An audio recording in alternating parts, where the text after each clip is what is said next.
Hello light benders, Bruno here from Lightbend Images and Photography. I'm a corporate headshot and portrait photographer in Perth in Western Australia. I do most of my work using digital camera, but for my own personal work and fun about photography, I use film photography, and recently I immersed myself into large format photography or film in general and so on. And so the other day I reached out to an artist, actually a textile artist, to see if I could use some of my garments in a photo shoot down the track. And so we made a point to catch up and have coffee, and so we can meet face to face and so on. Then I went to where she works, and her studio actually is based in one of these artist collective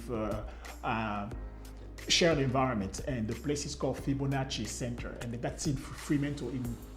And the center is in Fremantle, and Fremantle is one of the most historic towns in Western Australia. So that place is great, great natural lights and so on, and it's open for being hired, for anything that you want to use the space for. And there are a lot of other creatives in there as well, and which is great.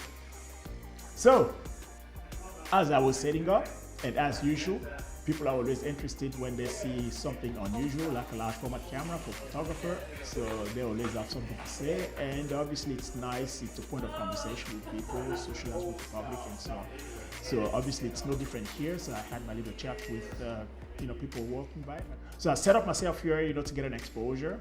And another thing that I'm really getting into is actually using my Pentax spot light meter. And there is nothing better than having to actually dictate what your exposure should be, as opposed to having an incident light meter that gives you whatever light that's falling onto a subject or into an environment. So I'm enjoying learning that, and I will tell you more about that down the track. So I set up myself here very quickly for this shot, and sure enough, I took the shot. And with this exposure here, I got the tonal range that I had in mind and so on, or that I pre-visualized and so on. So that was, good, and another tick for my learning curve here. All right, so since it's the same environment, and I saw this lady that I was chatting to before coming out of there, I decided to go into her shop and see if I could get her to come and sit into the shot for me very quickly. And I didn't have to do anything, because the depth of field that I got here, I'm shooting at f/22, and I focused a large format camera from the back, that chair in the back there, all the way up to the edge of this ramp at the bottom corner left, and so on. So wherever she is, she's still gonna be in a reasonable reach of focus and so on. So I didn't have to count her eyelashes, and so for this environmental portrait, it's a lot easier to do that way. So just set up the shot and have your talent or the person come and sit in there, and then take a shot and then go back to work. And that's what I intended to be here. 3, 2, 1, and hold. 1, 2, 3, 4, 5. Thank you. So I hope it comes out. I hope so too. Yeah, and I let know when I finish with it. Yeah. Of course, yeah. It'd be nice to see. Yeah. All right, so I'll do a couple more shots and I'll be out. Yeah.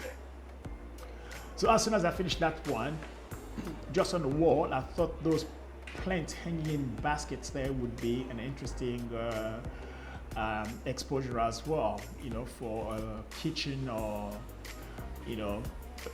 a room somewhere. And I decided to see if I can get that exposure here, and I set up very quickly and got that shot, and I am also happy with that.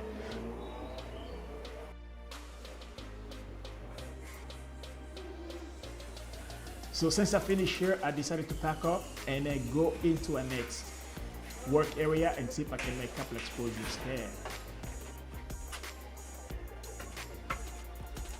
So our next studio is one of these studios that it's compact, and it's one of those places that you can turn around and see everything is photographic. You can just create so many images around the environment. So I got in there, had a look around very quickly, and saw a couple of things that I wanted to photograph, and just familiarize myself with the place. And another thing as well, everything I can see that they were grouped in a more remarkable way, that she knows exactly what she needs when she turns and so on. And even myself, I could see myself actually finding my way around, you know, her little chaotic looking studio, but that's the way it is for most of us creative. People who don't know would think that it's so messy, but for us, it's the way we work. You know, we know exactly where things are. That's the beauty of having a workspace that looks like it's being used. So I saw the shot that I wanted to capture and so on, but I just need to put, you know, the objects into the frame that I wanted, and then there were those two parts, and they resemble something that my grandmother used to have, or I've seen that in cowboy movies and stuff like that, so which is kind of great. And I set up my shot, but I realized that there was some kind of distortions happening in some of the objects into the frame. And the luxury of having, or the luxury of shooting with a large format camera is that you can actually correct and rectify any of those distortions. And all I've done here, even though my camera was pointing down, you know, I just changed my back standard and my front standard so they would look like they're still sitting upright. So that means everything gonna still looking upright, even though the camera is being pointed down. So I don't have any distortion whatsoever. So that's the beauty of shooting large format camera. And I set that up very quickly, and I went back there, and I got my focusing back on track. And once I've done that, the last thing to do is actually refining things and getting some light reading. So once I set up my shot here, I need to take a light reading. So light reading, even though you might not be able to see it here, you know, there was a bottle of some kind of caustic product that's sitting there, and I wanted that bottle to remain pure white as what was in front of me, with a lot of details and so on. So I took that reading and I placed it exactly where I needed to be on the light meter, and then from there I'm just checking some other lighting that's falling onto other things to confirm that my white would remain white. So once I decided on the depth of field that I wanted to use and the shutter speed, so it seems like I would be falling into a reciprocity failure here. So for that reason, I picked up my phone very quickly, you know, to see what time I'm gonna have to compensate for. And then I grabbed my film, and then here I think I'm shooting FP4, and obviously measured twice and cut once. So I did some dry runs of the shutter speed and my cable release, and bang, got the shot. And sure enough, I got my exposure exactly where I want it, and it looks exactly as what I pre-visualized. So I decided to set up for the second shot, which was the table and everything that was on that table.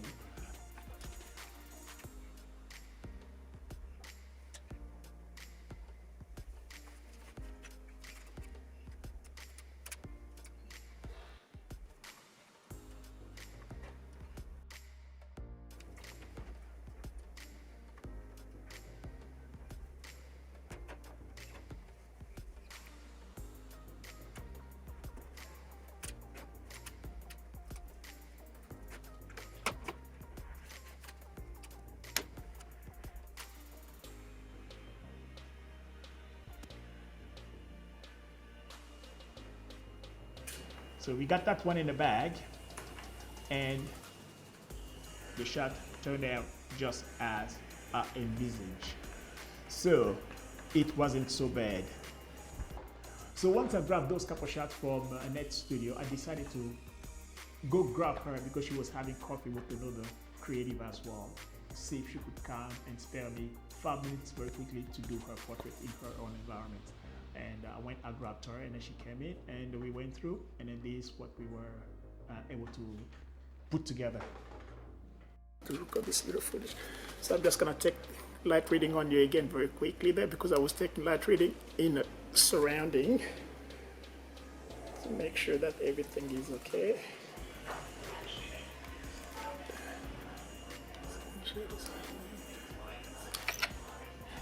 So the direction is gonna be this: 1, 2, 3. Okay, so try to hold as much for me. There.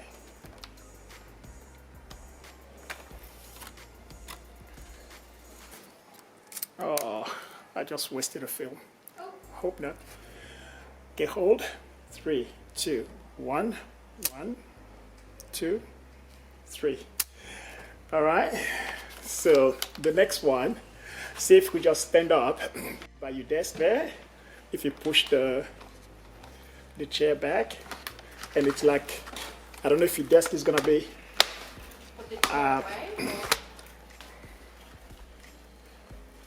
what I was proposing for something very casual, just like maybe standing up like this, or if the chair is, I mean, if there is sturdy enough, you can just. Yeah, perfect. All right, so just, I need to focus again very quickly.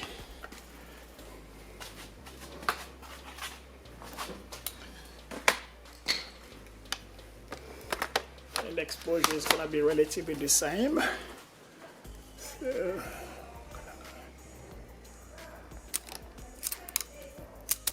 all right, so hold that. 3, 2, 1, 1, 2, 3. Done.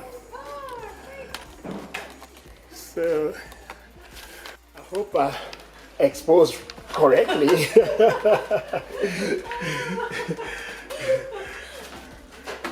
And this is the joy of this, because even though you know what you're doing, but there is that margin of error that you didn't get it right. Yeah. Yeah, and if you don't get it right, well, there's nothing you can do. It's a complete reshoot. Yeah.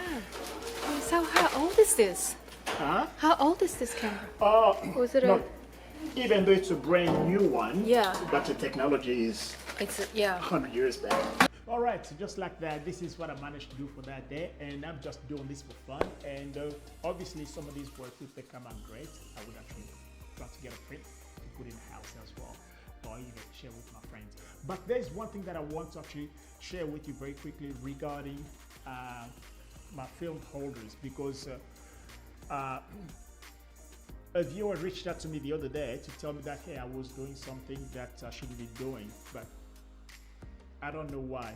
No, she told me that she noticed that I did something wrong. And it's not something wrong that I did. It's a choice, you know, because as we grow and we do things, sometimes some of us get to regurgitate or just do as told. We don't get to think about it anymore. But the thing that this viewer was trying to pull me off on was actually the use of my dark slides. Okay, and as you can see here, this is a newly loaded film ready for me to take it out, but I'm not gonna pull it out. But right now it's showing black on each side, and then for me this is my logic. My camera, when everything is done, before taking that photo, everything is black in there. Yeah, it's like a shipping container. When our shipping container is locked shut, it's totally black in there. The only time that light is gonna go in there when we prick a hole into that shipping container, then we can see the light.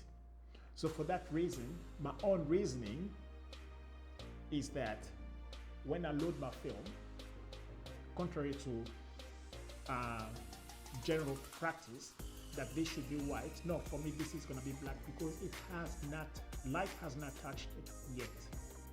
So once I take the shot, then I would flip it out to white, and I know that when it reads white, it's telling me that it's been exposed.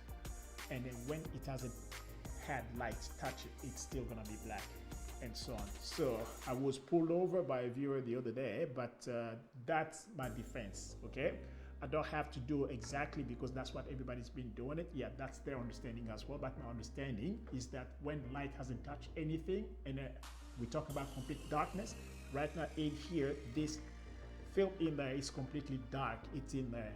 Right now it's completely dark. If I was to pull this, then it becomes white because light is gonna hit it. So when light hits it, then I can turn it to white. I know that it's been hit by light. Otherwise, it's unexposed. All right, so that's my defense, and I'm gonna stick to it. It doesn't matter what you say.